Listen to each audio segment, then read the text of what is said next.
I'm Frank, and I'm all about helping business owners and entrepreneurs start and grow their lawn care business. Make sure to subscribe, like, and hit the bell button so you're notified of my future videos. Welcome back, Lawn Care Pros. We're continuing our talk with Troy with TJ Lawn and Landscape this week. So as you've grown your business, tell me a little bit about some of the challenges when it comes to, finding good help.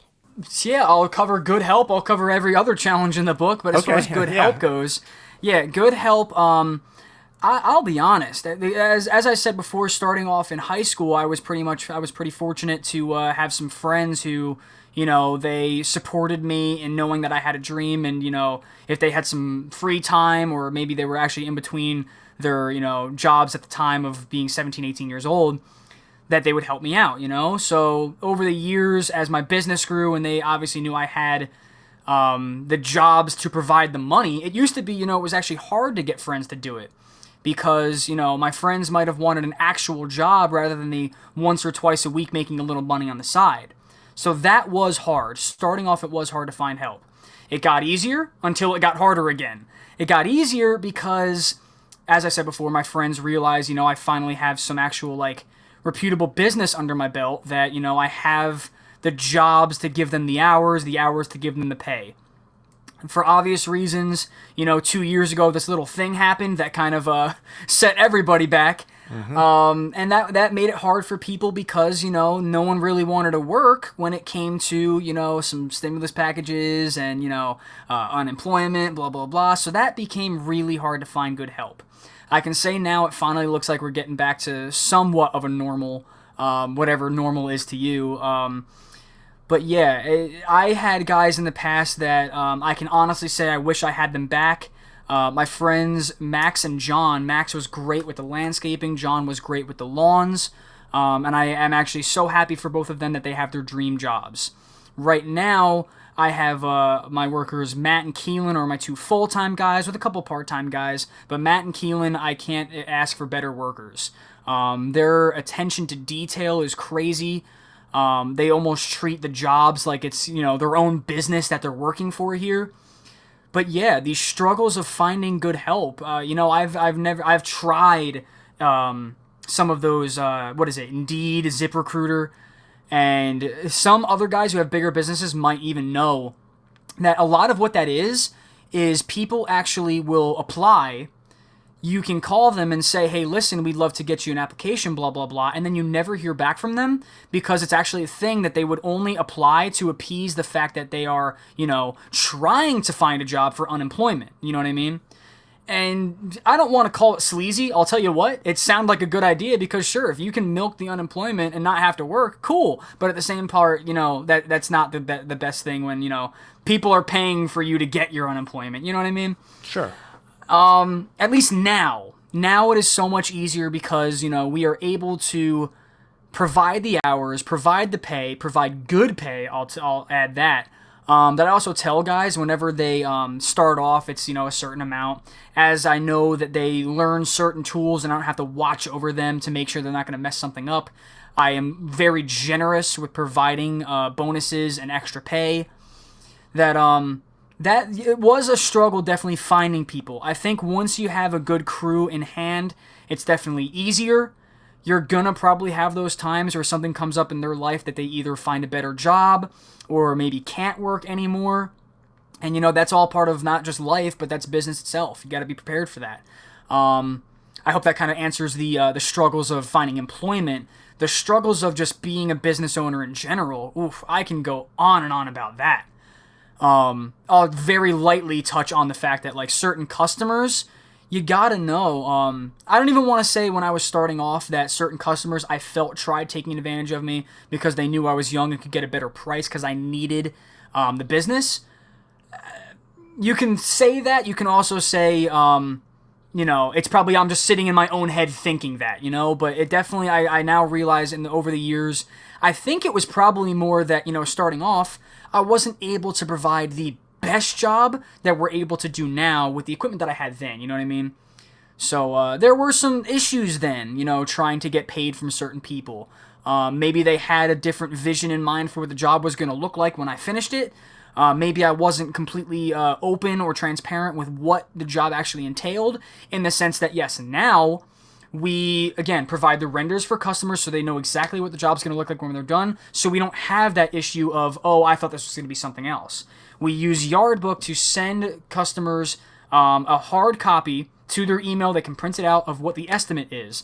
In the estimate, it says this is exactly what is getting done, so when the job is done, they can't come back and say, hey, I thought this was getting done, you know? Mm-hmm. Yeah. So, I hope that some people take something from that as well, in the sense that I know for a fact when I was starting off, I probably should have been a little more open with my customers of what we do, how we do it, and how we get it done, because that probably could have prevented some issues then. You know what I mean? Absolutely. And I know, you touched on that a little bit as far as, your type of customers and, possibility of kind of getting stiffed on getting paid and such. Have you had that experience where you've had, bad customers per se?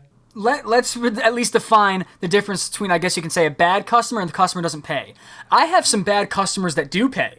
You know what I mean? Yeah. And how do you fire those customers, right? Or when are you going to fire those customers, right?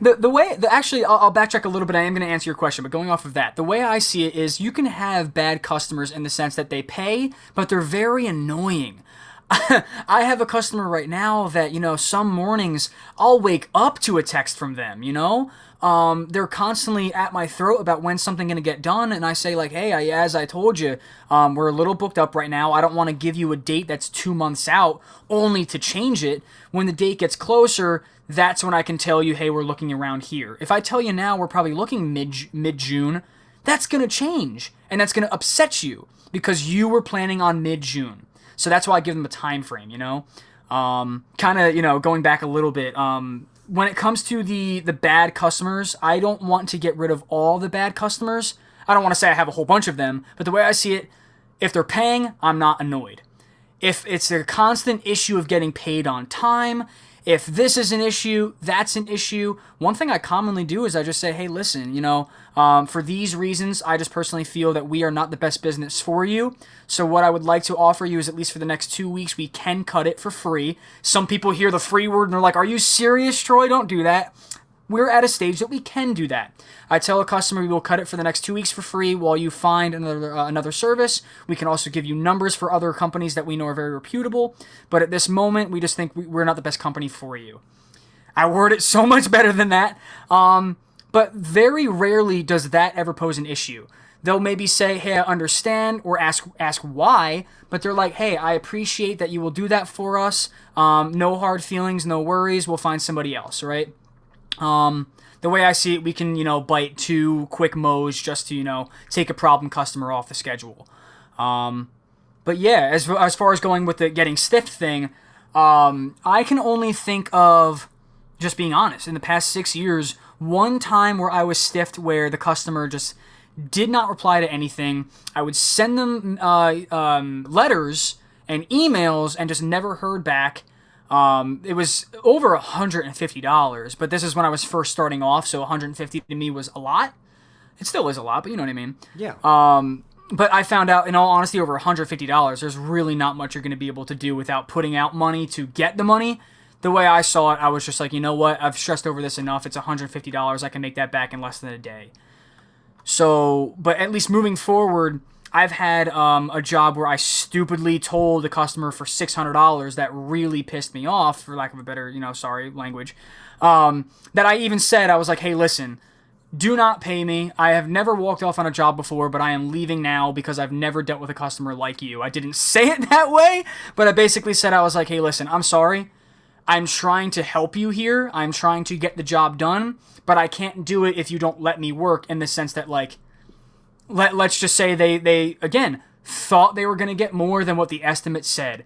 And I was like, hey, listen, I'm trying to do the job that you are paying us to do. Let me do that for you. Kept talking, asking questions. 30 minutes passed by where we got nothing done. I'm like, you know what, guys? Take our stuff. We're leaving.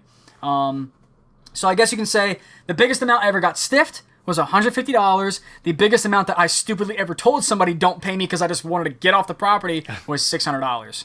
Well, those are very, very nominal numbers, so that's a good thing. I would say we're very fortunate in that regard that, yes, we never had a very big issue, like let's say over a landscape job. Yeah. And that is another reason why we try to get deposits just in case there ever is an issue. Yeah, I think that's a great idea to get the deposits. And again, very fortunate that you haven't been taken advantage of from some really not good people. So I was trying to think what's the best way to phrase that? Not good people's probably the best way. Yeah. So moving on to you have the employees and such. How do you keep them busy? I know you're out of New Jersey, so yes. This is probably going to be a simple one for you. But how do you keep them busy during the slower months of the year? Slower months of the year is definitely a topic I will cover. At least right now, I guess I could say, how do I keep them busy now? Yeah. Is, I try to, book as many jobs in one day that I can that I feel that we're capable of doing, in the sense that, yes, now I know if it comes to a spring cleanup, maybe a mulching job, I know how long we can knock those out. I know the size of the properties that we're doing, that, I see if we can, knock out maybe 5 of them in a day.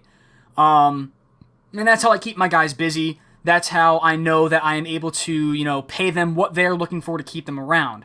In the off season, right now, we typically work into literally December with fall cleanups.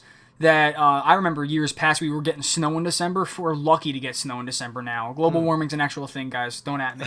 Anyway, we last year, I think the past 2 years, our last fall cleanup was literally December 23rd. Guys know my birthday's December 25th, but even if it wasn't, that is Christmas. We're not working on the 24th or 25th. That our last fall cleanup was the 23rd. We may or may not work the week in between Christmas and New Year's. I typically tell my guys, you know what, let's take that week off. That come January, it's more or less, every year's a little different. How cold is it, and are we getting snow? Are we able to still go out and do these fall cleanups? That usually the whole month of January, my guys actually have off. It is their vacation time. That we do snow, but the way I see it, when I'm in the truck with the plow, we only have the one truck with the one plow right now. What are my guys going to do other than, work a snowblower for the driveways? But my 2 guys actually live out of town, so I can't always account on them right now to be able to get here for snow, you know what I mean? Mm-hmm. So that's actually a whole other thing we can cover, in the sense that, if you're trying to make money off of snow, it's hard to account on actually having help with the snow, because there could be a really bad storm where your helper can't even get to you, you know what I mean? That's a whole other topic for, I would say another time. We don't have to cover that now. But yeah, like I said, in the off season, we typically do not work the whole month of January. We usually probably start up again with even spring cleanups late February. But it's not a very long time that we are, I guess, not working. One thing I can actually touch on really quick is some guys have said in the past what they try to do is maybe get their customers on a yearly payment plan where they know that the customer is going to be getting these amount of cuts at this price. Let's say, 50 times 36 cuts. How much does that cost? Put that on their invoice. I know in the past we've done a fall cleanup for them, and the fall cleanup was, let's say, $300. Throw that on there. I know we typically range maybe like 4 snowfalls in the year, and we do 80 for the driveway. Throw 4 times 80 on there, and then they pay that monthly.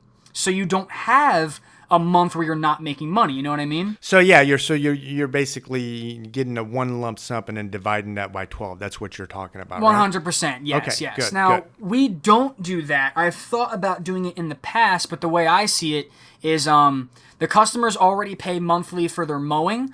We very well could break that up, but you know what? I've always in the past, when I've been afraid to do something, I've realized it's usually I'm more just in my head about it, and I should not have been afraid about it, because once I put it into motion, I was like, wow, why was I ever afraid to do this in the first place, Personally, I am kind of afraid that if we were to enact something in the sense that, like, rather than having our customers pay around 6 months out of the year for mowing, we do 36 weeks, right? Mm-hmm. So it's a little over 6 months.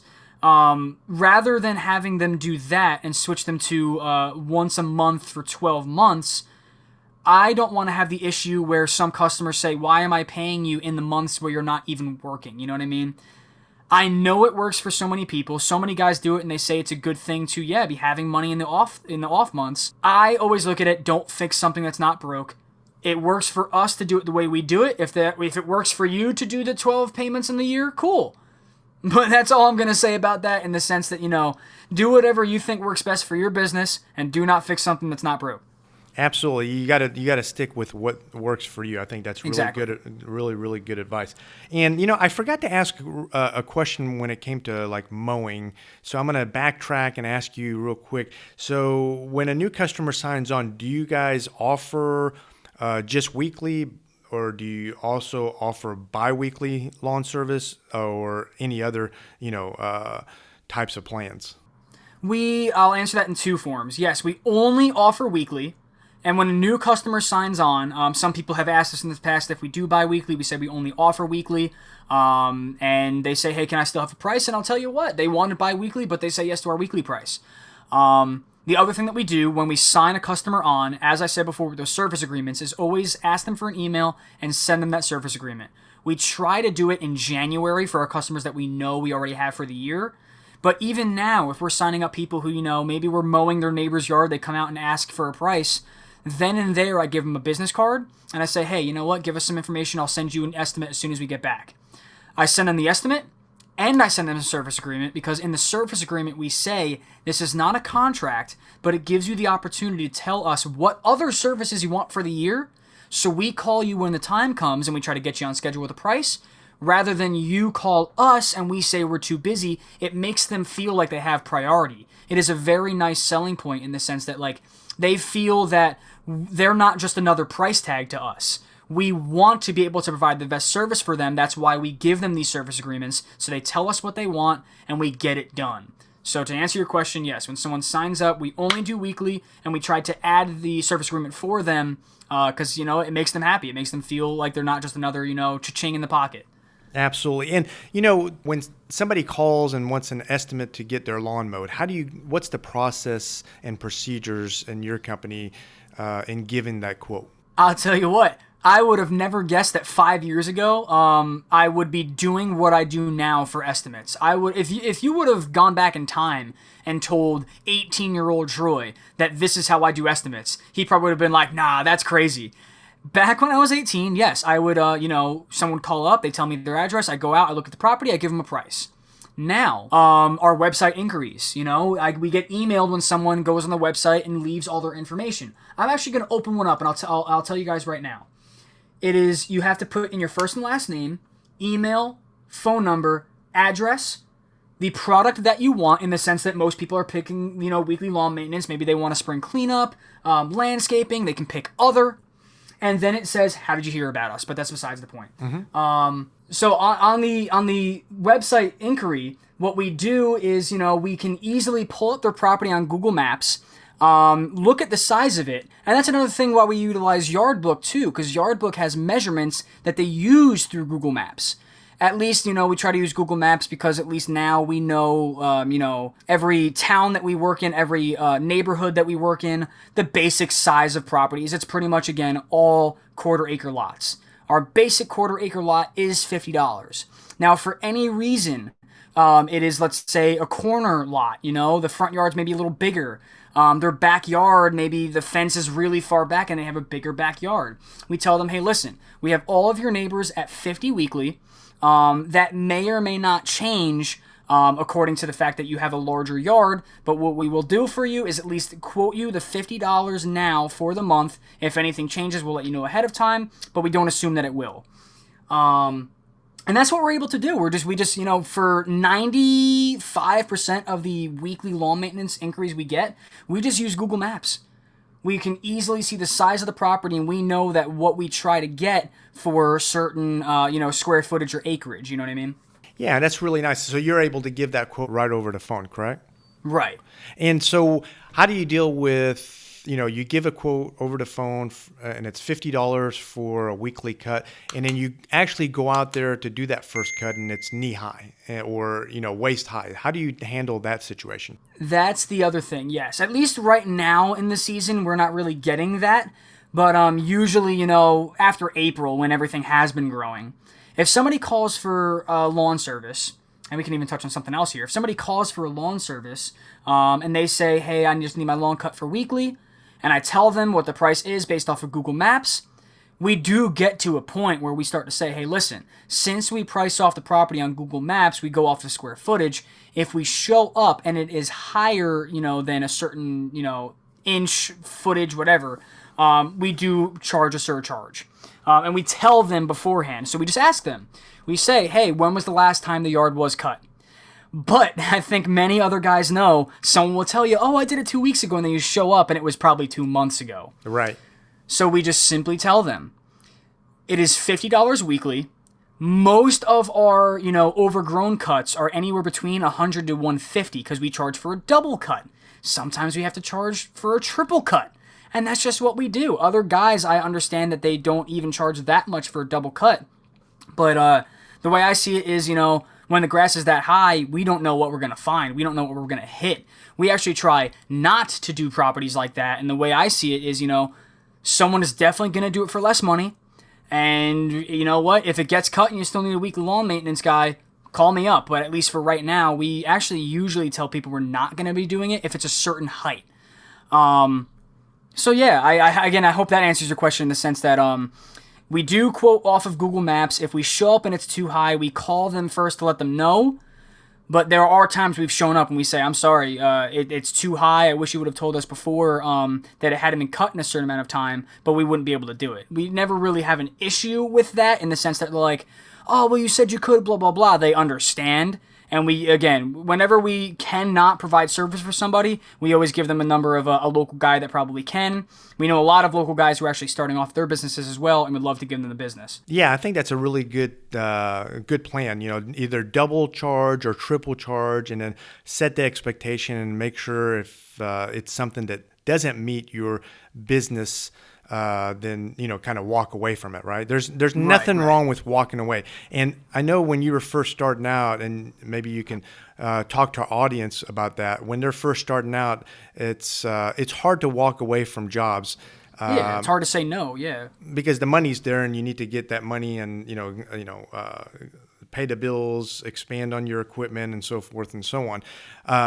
How has it been now as far as being able to qualify those customers? And do you find yourself being able to walk away from customers much easier now than whenever you're first starting out? On average, I would say, let's say out of 10, whether it's a voicemail or an email or whatever, let's say 10 leads that all are for weekly lawn maintenance. I would say at least 5, maybe even 6 of them, I call them up and say, hey, I apologize for this reason. We cannot take on your property. Number one, they're maybe a little too far out of our schedule where we try to have route density. They're a little too far out.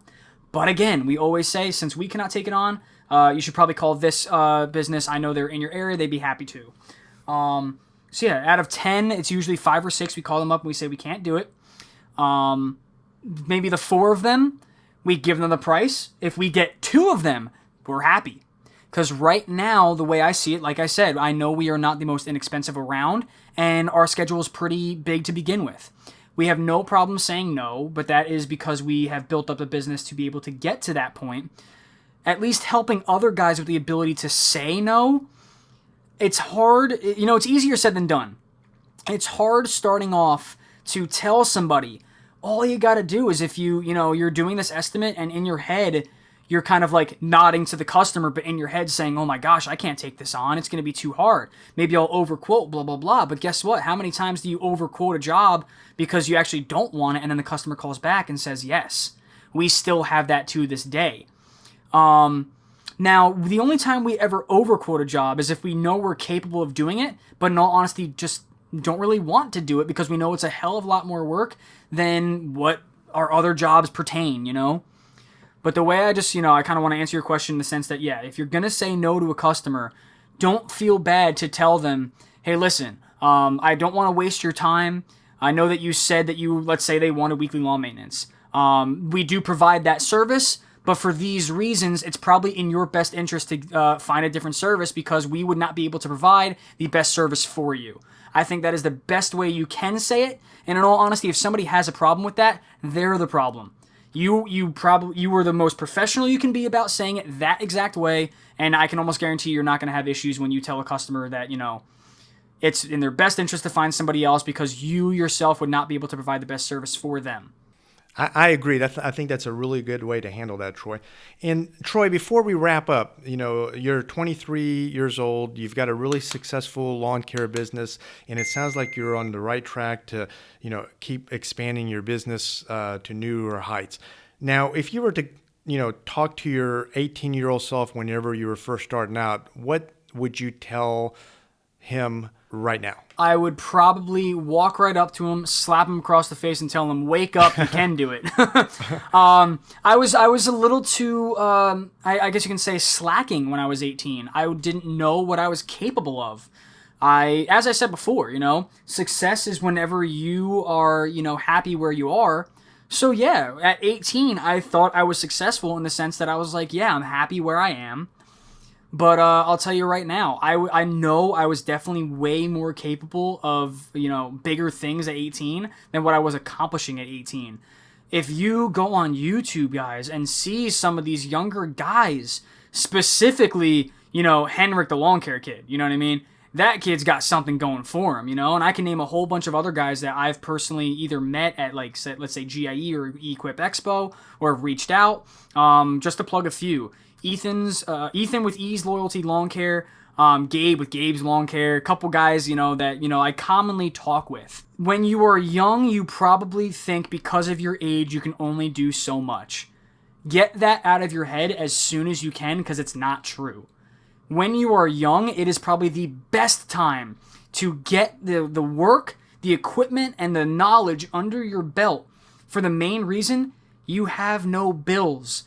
Expand on that because you have no obligations, you know? When I was that age, I was, you know, trying to put all my money back into my business, which, you know, is a good thing and a bad thing, but I didn't push myself to take on enough jobs, I guess I can say. You know, I wanted more time to relax, and, you know, that to answer your question, yeah, that's probably what I would do, is I'd tell myself to wake up and realize I am capable of more than what I thought I was able to do. I think that's really good advice. And again, Troy, you've been very inspiring, and I wish you all the success. Sounds like you're on the right track. And thank you. Again, Troy, it was a pleasure having you on the show, and we'll probably do a follow-up, you know, maybe in a year or two, or maybe even sooner. Much success to you, and have a wonderful week and a great 2022 season, okay? I appreciate it. You as well. I look forward to talking again. All right. Thank you, Troy. You got it. I hope this information was helpful to you. Please make sure to subscribe, like, and hit the bell button so you're notified of my future videos. See you next time, Lawn Care Pros.